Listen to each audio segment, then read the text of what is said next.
akhbar mingguan yang berjudul Utusan Rakyat kepada pegawai yang bertanggungjawab, iaitu Puan Syafiza Fadzil, iaitu penolong setiausaha yang bertanggungjawab dalam pengeluaran permit, kuasa-kuasa dan sebagainya. Dan saya dimaklumkan bahawa mengikut piagam kementerian, mereka akan mengambil masa kira-kira 2 bulan sebelum keputusan dibuat, di mana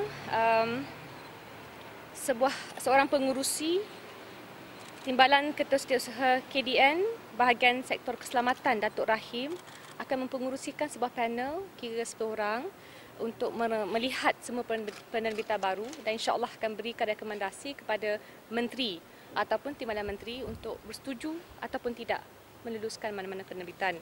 Mulakan sebuah akhbar mingguan dalam bahasa Malaysia bertajuk Utusan Rakyat.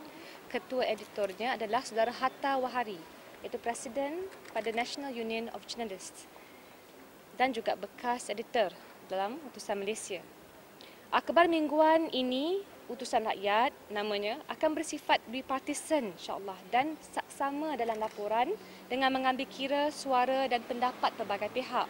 Ini mampu dilakukan melalui pimpinan Lembaga Penasihat Pengarang, Editorial Advisory Board, yang akan memberikan pandangan lebih menyeluruh tentang kepada isu-isu semasa.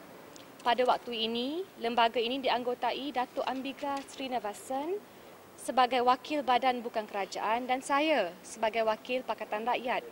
Beberapa tokoh politik mewakili pihak Barisan Nasional pun sudah saya jemput, walaupun masih belum memberikan kata putus, sudah dasarnya bersetuju dengan inisiatif bipartisan ini. Namun, Utusan Rakyat bersedia untuk bekerjasama dengan semua pihak tanpa mengira batasan politik, selagi niat pihak-pihak tersebut ialah untuk meluaskan ruang demokratik dan memperjuang kebebasan media di Malaysia. Saya berharap dengan adanya Utusan Rakyat, rakyat Malaysia akan menikmati wacana baru yang membantu kita semua mendekati isu-isu terkini dengan fikiran matang, minda rasional dilengkapi jiwa yang benar-benar merdeka.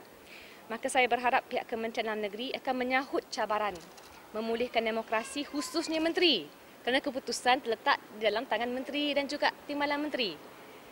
Cubalah kita sama-sama pulihkan demokrasi negara dengan tidak teragak-agak untuk meluluskan permit penerbitan Utusan Rakyat demi Malaysia yang lebih baik. Sekian, terima kasih.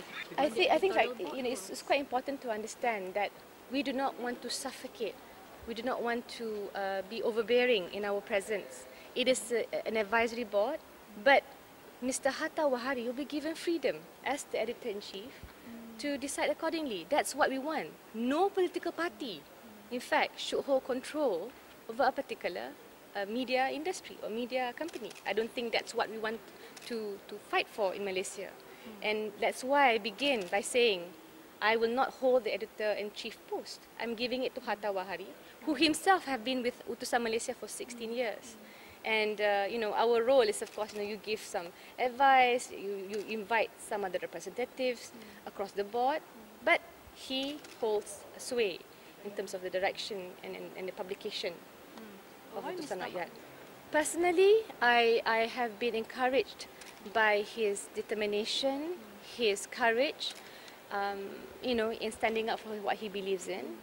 In fact, in a meeting that he had with a few of us, he stated that one of the reasons why he was taken action against because he did not agree with Utusan Malaysia's position, which was not to allow the voices of the opposition to appear in that mainstream paper. So for me, that is a testament, and he's also the president of the National Union of Journalists. He has his own credibility, and I believe he is the best person to head this initiative. Yes, actually, there are other individuals who are affiliated to the struggle, who are owners of this particular company that's in charge of the paper.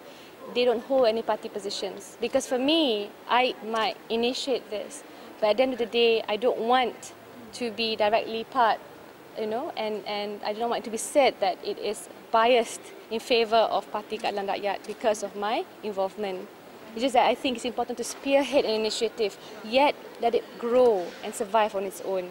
Inshallah. So you're not the owner? No, I'm not.